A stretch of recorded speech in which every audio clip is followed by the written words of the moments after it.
ईश्वर या प्रारब्ध या भाग्य को कोसने से कोई लाभ नहीं, क्योंकि हम जिस स्थिति में हैं उसकी सारी जिम्मेदारी हमारी है।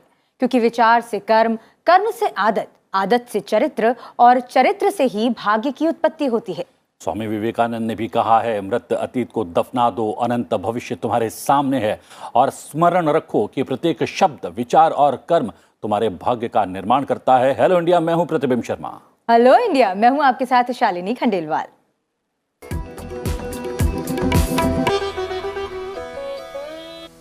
और सबसे पहले जानते हैं आज हेलो इंडिया में क्या है खास। हेलो इंडिया हाइलाइट्स के जरिए हेलो इंडिया में नजर डालेंगे आज की बड़ी खबरों पर, बताएंगे आपको राष्ट्रीय अंतर्राष्ट्रीय समाचार, साथ ही होंगी राज्यों की सुर्खियां।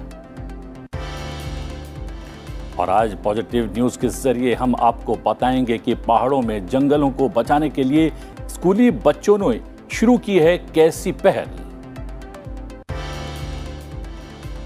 और साथ ही पलटेंगे इतिहास के पन्नों को और जानेंगे आज के दिन से जुड़ा इतिहास। तो जुड़े रहिए अगले आधे घंटे हमारे साथ। हेलो इंडिया में शुरुआत करते हैं आज के मुख्य समाचारों से।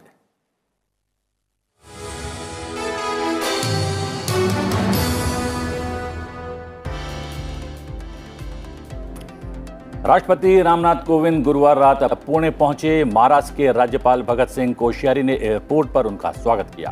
राष्ट्रपति आज काई के 125वें वर्ष पूरे होने के उपलक्ष्य में आयोजित समारोह में हिस्सा ले रहे हैं।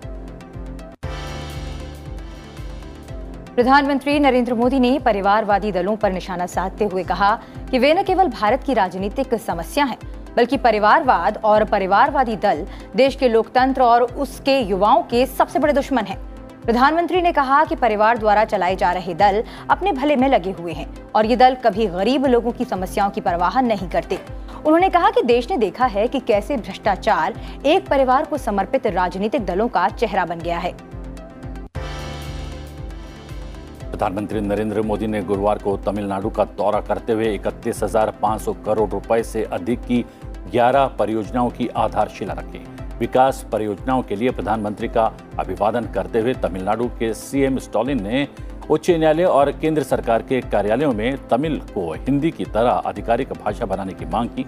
उन्होंने प्रधानमंत्री से राज्य को नीट से छूट दिलाने, जीएसटी का बकाया जारी करने और श्रीलंका के कच्चातीवू द्वीप को दोबारा दिलाने का आग्रह किया।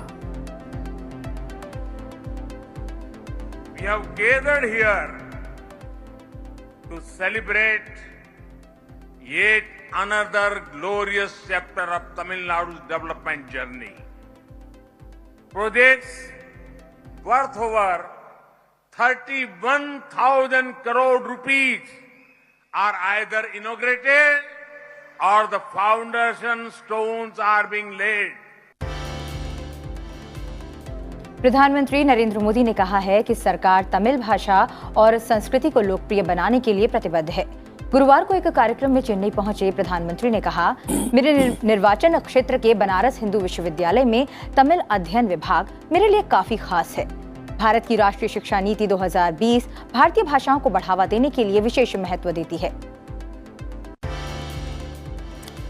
सरकार ने गुरुवार को Bharat petroleum corporation limited BPCL में अपनी समूची 53% हिस्सेदारी बेचने की पेशकश वापस ले ली है। उसमें कहा गया है कि ज्यादातर बोलीदाताओं ने वैश्विक ऊर्जा बाजार में मौजूदा स्थिति के कारण निजीकरण में भाग लेने को लेकर असमर्थता जताई है। सरकार ने बीपीसीएल में पूरी 52.98% हिस्सेदारी बेचने की योजना बनाई थी। इसके लिए मार्च 2020 में बोलीदाताओं से रुचि पत्र भी आमंत्रित किए गए थे। बैंक और सूचना प्रौद्योगिकी कंपनियों के शेयरों में लिवाली से घरेलू शेयर बाजारों में पिछले 3 दिन से जारी गिरावट का सिलसिला गुरुवार को थम गया।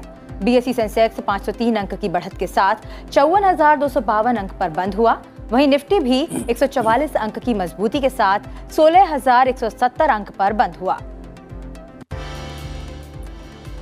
भारत के लंबी कूद के खिलाड़ी मुरली श्री शंकर ने यूनान में 12वीं अंतर्राष्ट्रीय जंपिंग मीट में 8.31 मीटर की कूद लगाकर स्वर्ण पदक जीता है। टोक्यो ओलंपिक खेल चुके श्री शंकर के नाम 8.36 मीटर का राष्ट्रीय रिकॉर्ड भी दर्ज है।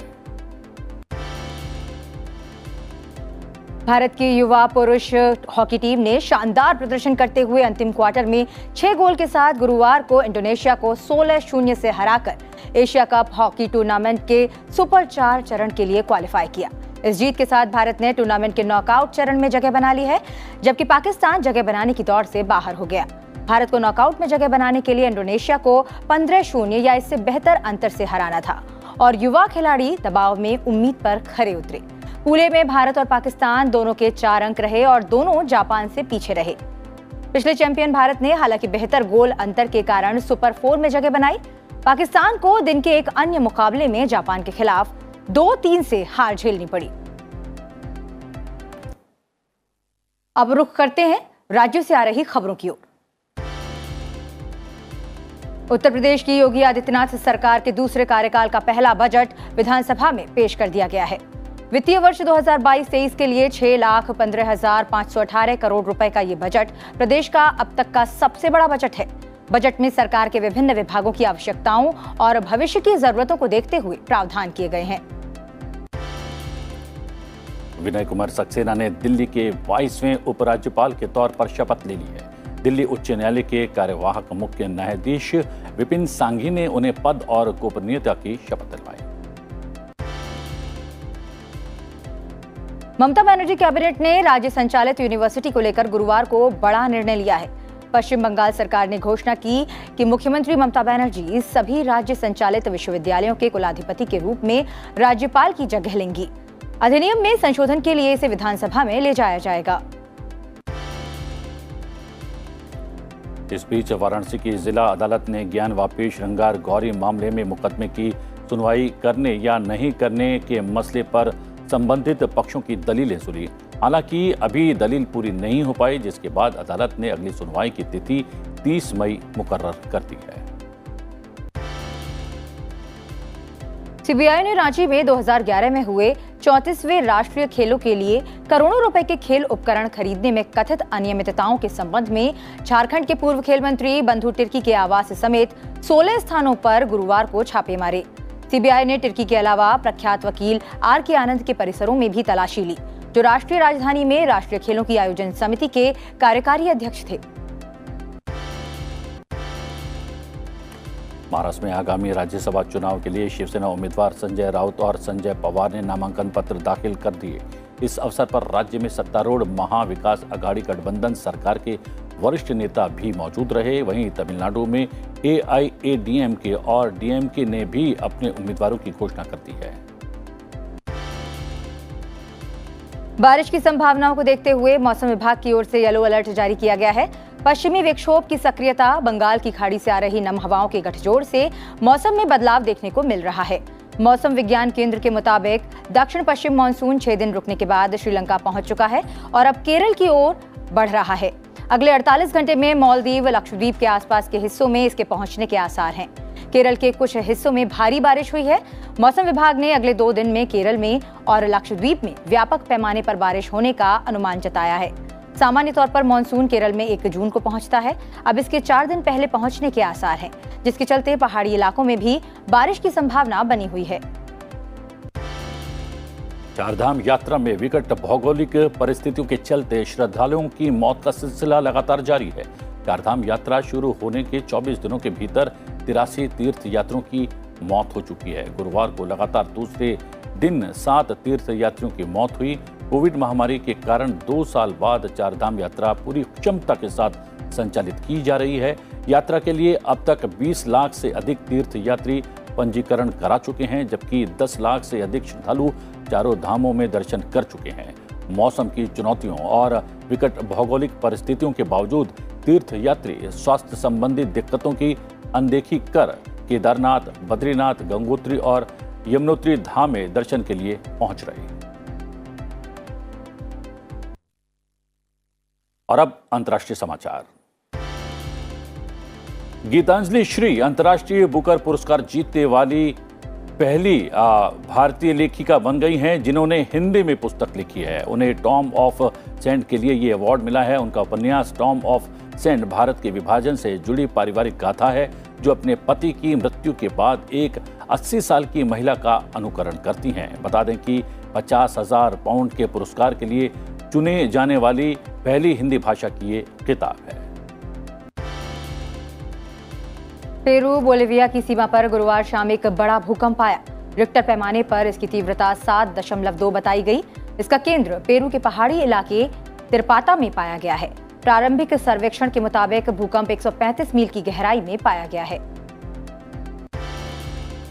इस बीच अमेरिका के पूर्व राष्ट्रपति डोनाल्ड ट्रंप को न्यूयॉर्क राज्य की दीवानी जांच में अपने व्यावसायिक व्यवहार के बारे में शपथ के तहत सवालों का जवाब देना ही होगा। राज्य की एक अपीली अदालत ने यह फैसला दिया है। राज्य के निचली अदालत के अपीलीय खंड में 4 न्यायाधीशों की पीठ ने मैनहट्टन में न्यायाधीश आर्थर एंगरोन के 17 फरवरी के उस फैसले को बरकरार रखा है जिसमें ट्रंप और उनके 2 सबसे बड़े बच्चों के लिए अटॉर्नी जनरल लेटेशिया जेम्स की जांच में गवाही देने के लिए सम्मन जारी किया गया था।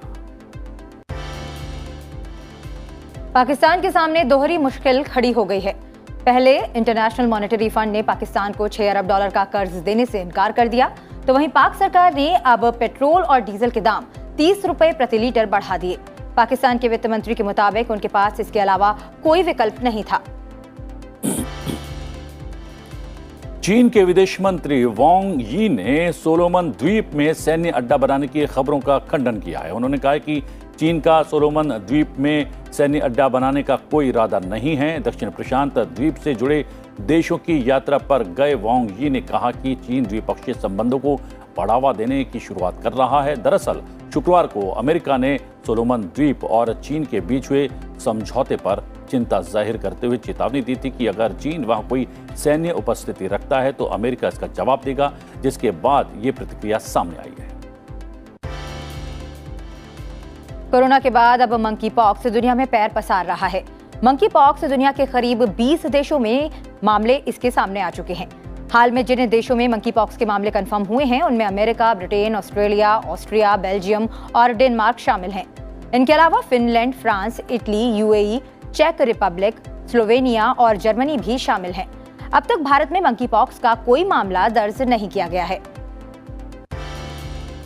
रूसी राष्ट्रपति व्लादिमीर पुतिन किर्गिस्तान के बिश्केक में आयोजित यूरेशियन इकोनॉमिक यूनियन फोरम के दूसरे दिन सुप्रीम यूरेशियन इकोनॉमिक काउंसिल की बैठक में वीडियो लिंक से जुड़कर भाषण देंगे।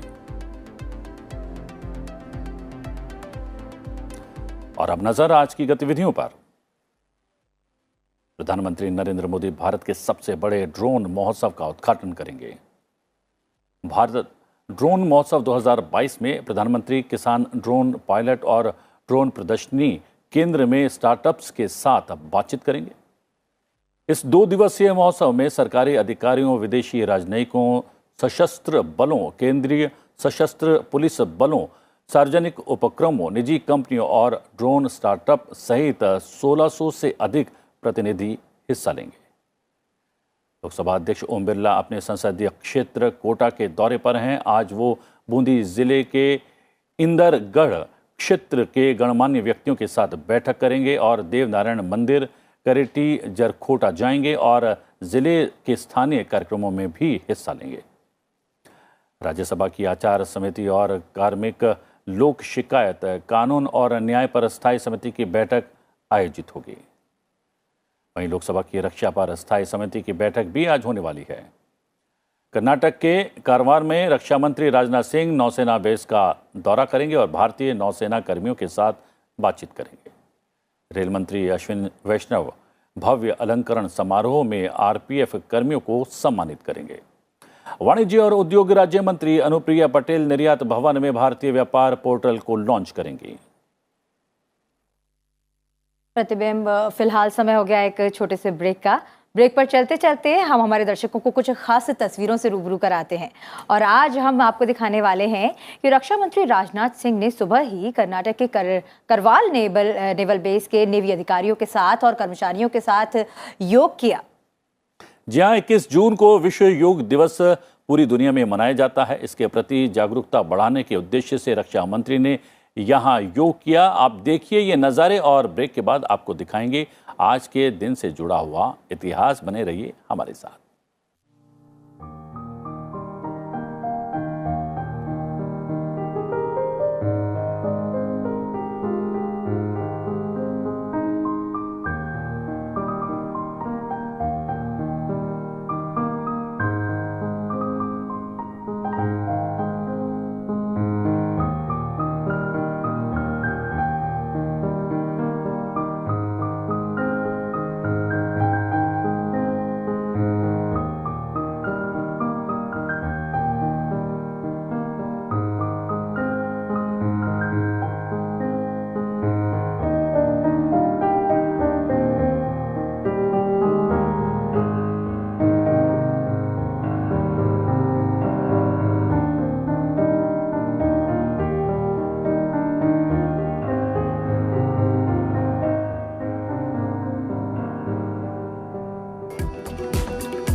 रमीलाबेन गामित ने सूरत के तपरवारा गांव को खुले में शौच से मुक्त कराने का काम किया। 8 साल पहला शौचालय गांव में थे नहीं। जब मैंने शौचालय बनाना शुरू किया, मैंने सिखाया कि आप शौचालय में शौचक्रिया के लिए जाओ। मणिपुर के रहने वाले इबोमचा सिंह पेशेवर गुड़िया निर्माताओं में से एक हैं। वो इस कला के इकलौते जानकार हैं। डोलमेकी मेरा मणिपुर का पारंपरिक आर्ट फॉर्म है। अभी तक ये काम मैं कर रही हूँ मेरे फैमिली के लिए। एक ही रास्ता है इनकम के लिए। ब्रह्मेशानंद स्वामी जी गोवा की पहचान बदलने के लिए निरंतर जुटे हुए हैं। महिलाओं को सशक्त बनाने और उनके स्वास्थ्य, शिक्षा और स्वावलंबन को लेकर अनेक कार्यक्रमों की शुरुआत की है।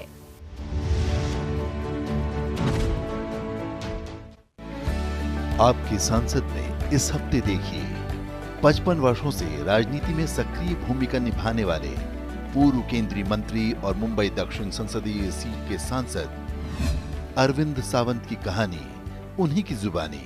आपके सांसद में देखिए मेरी बात संसद टीवी के साथ शुक्रवार शाम 7:30 बजे।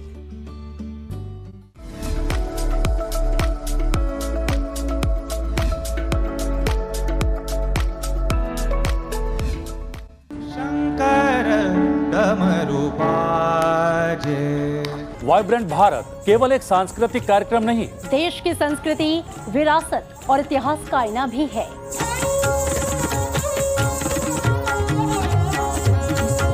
मनोरंजन के साथ साथ ज्ञानवर्धन। त्योहारों, उत्सवों और कार्यक्रमों के जरिए जोड़ता है देश की संस्कृति से। संस्कृति, कला और साहित्य से जुड़ी और भी कई बातें। देखिए वाइब्रेंट भारत रविवार रात 9:30 बजे सिर्फ संसद टीवी पर।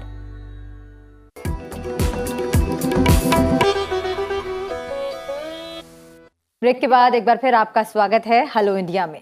और प्रतिबिंब हमेशा ही हम ब्रेक के बाद हमारे दर्शकों को इतिहास के बारे में बताते हैं। तो पलटते हैं इतिहास के पन्नों को और जानते हैं कि 27 मई के दिन से इतिहास में क्या खास घटनाएं जुड़ी हुई हैं। 27 मई वर्ष 1957 में कॉपीराइट अधिनियम यानी प्रतिलिप्याधिकार अधिनियम पारित हुआ। यह बिल लोकसभा में पारित हुआ। इससे पहले यह विधेयक 15 मई 1957 को ही राज्यसभा से पारित किया गया। कॉपीराइट के अंतर्गत आने वाले कार्य हैं साहित्यिक, संगीत संबंधी, नाटकीय, कलात्मक, architecture, blueprint, cinematograph film, computer program और सॉफ्टवेयर संबंधी कई अन्य कार्य। कॉपीराइट बौद्धिक संपदा का एक रूप है। किसी लेखक के द्वारा कोई लेख या प्रकाशन किया जाता है तब इसको एक निश्चित समय के लिए उस लेखक या प्रकाशन पर विशेष अधिकार ही कॉपीराइट या बौद्धिक संपदा अधिकार कहलाता है। कॉपीराइट कानून द्वारा किसी भी व्यक्ति के मूल कार्य को कानूनी रूप से सुरक्षा मिलती है। जनवरी वर्ष 1958 में भारत सरकार द्वारा कॉपीराइट अधिनियम को कानूनी रूप से लागू किया गया। शालिनी, तुम पहाड़ों पर तो गई होगी, वहाँ के जंगलों के मनोरम दृश्य भी देखे होंगे, लेकिन तुम्हें पता है कि वहाँ पर गाये बगाए जंगलों में आग लगती रहती है, चाहे उत्तराखंड के जंगल हो या फिर हिमाचल के जंगल हो।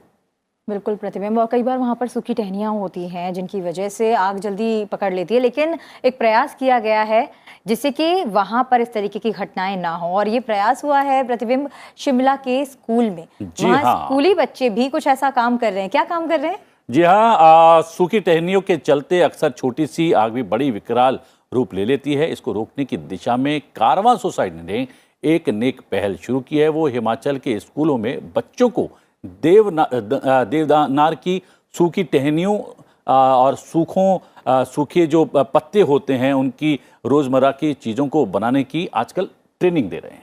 बिल्कुल प्रतिबिंब। इस तरीके की ट्रेनिंग से न सिर्फ बच्चों की प्रतिभा निखर कर सामने आ रही है, बल्कि वो आत्मनिर्भर बनने की दिशा में भी आगे बढ़ रहे हैं। तो आप भी देखिए हमारी ये खास रिपोर्ट।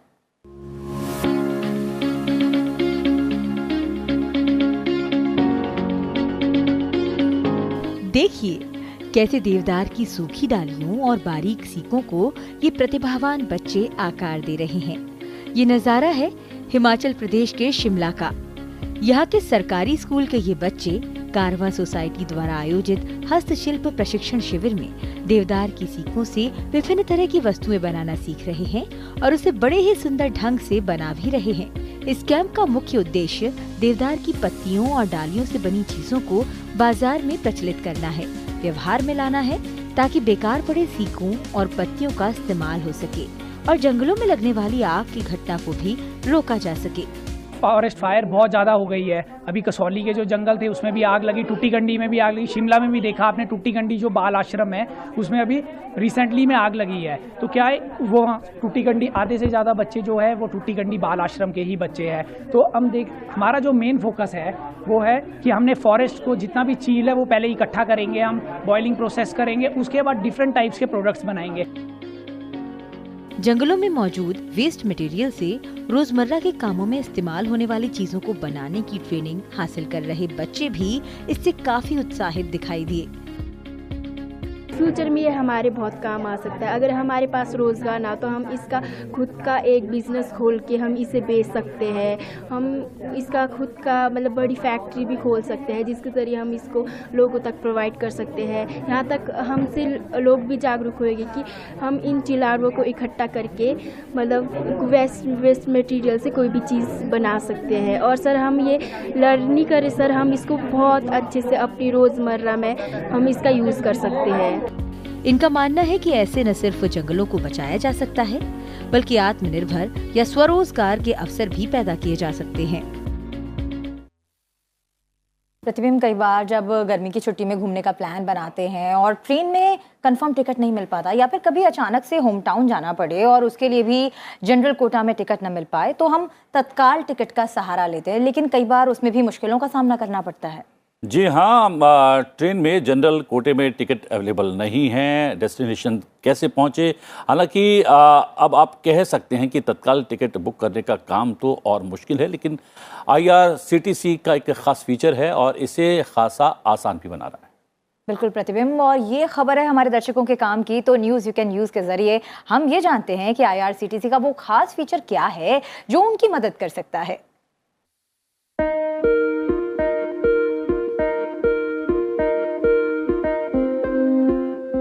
भारतीय रेलवे ने IRCTC के अपने ग्राहकों की टिकट कंफर्म करने की मुश्किल को आसान करने के लिए दो बेहद खास फीचर्स बनाए हैं, जिसमें पहला है मास्टर लिस्ट फीचर और दूसरा है ई-वॉलेट फीचर, जिनका CTC के मास्टर लिस्ट और ई-वॉलेट फीचर्स का इस्तेमाल करके आप सिर्फ कुछ ही सेकंड में तत्काल टिकट बुक कर सकते हैं। ये एक ऐसी फैसिलिटी है जिसके जरिए आप टिकट बुक करने से पहले ही अपनी सुविधा के अनुसार सभी पैसेंजर के नाम और उम्र जैसे विवरण पहले से भरकर रख सकते हैं।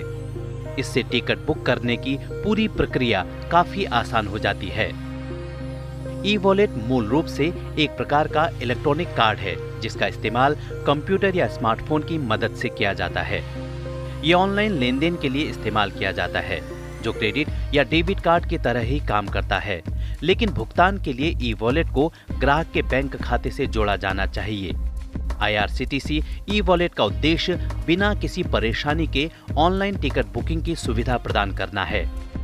इस मोड के जरिए पेमेंट करना आसान हो जाता है। इस फीचर ने किसी विशेष बैंक पर निर्भरता को कम कर दिया है, क्योंकि टिकट आसानी से IRCTC ई-वॉलेट अकाउंट से बुक किए जा सकते हैं। ये सुविधा पेमेंट गेटवे से टिकट की फीस भी बचाता है। IRCTC का ई-वॉलेट पेटीएम और फोन पे जैसे दूसरे वॉलेट जैसा है। इसमें आप पहले से पैसे ऐड करके रख सकते हैं। इससे टिकट बुक करते समय आपको कार्ड नंबर, एक्सपायरी डेट, नाम और CVC जैसे कार्ड डिटेल्स भरने में वक्त खर्च नहीं करना पड़ेगा। इसके बाद OTP रिसीव होने का इंतजार नहीं करना होगा। इसमें बैंक से ट्रांजैक्शन रिजेक्ट करने की आशंका भी खत्म हो जाती है। तत्काल टिकट बुक करते समय आपको बुक नाउ पर क्लिक करके बाद में मास्टर लिस्ट से केवल पैसेंजर्स के नाम को सेलेक्ट करना होगा। आपको तत्काल टिकट बुकिंग के समय पैसेंजर्स की डिटेल्स नहीं भरनी पड़ेगी। इस फीचर के इस्तेमाल से भी आप जल्द ही टिकट बुक कर पाएंगे।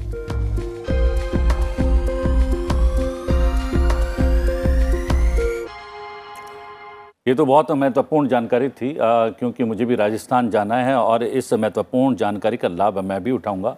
अब दर्शकों से विदा लेने का समय आ गया है, तो चलते चलते किस कलाकार से मिलवा रही हो आज?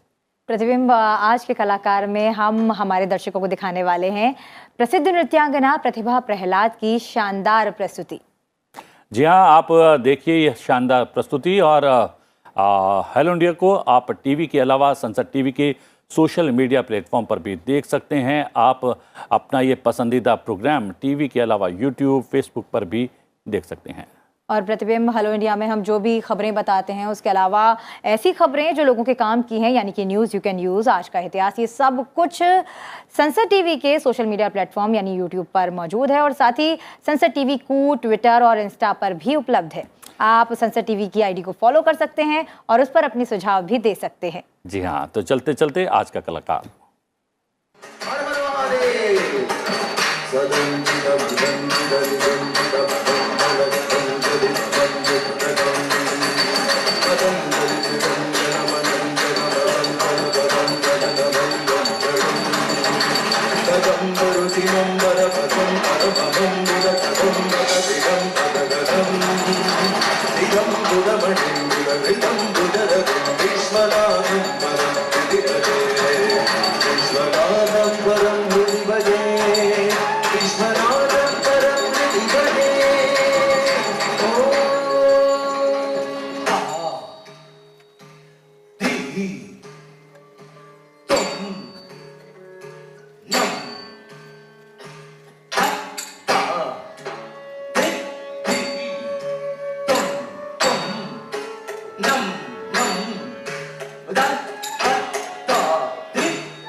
Ah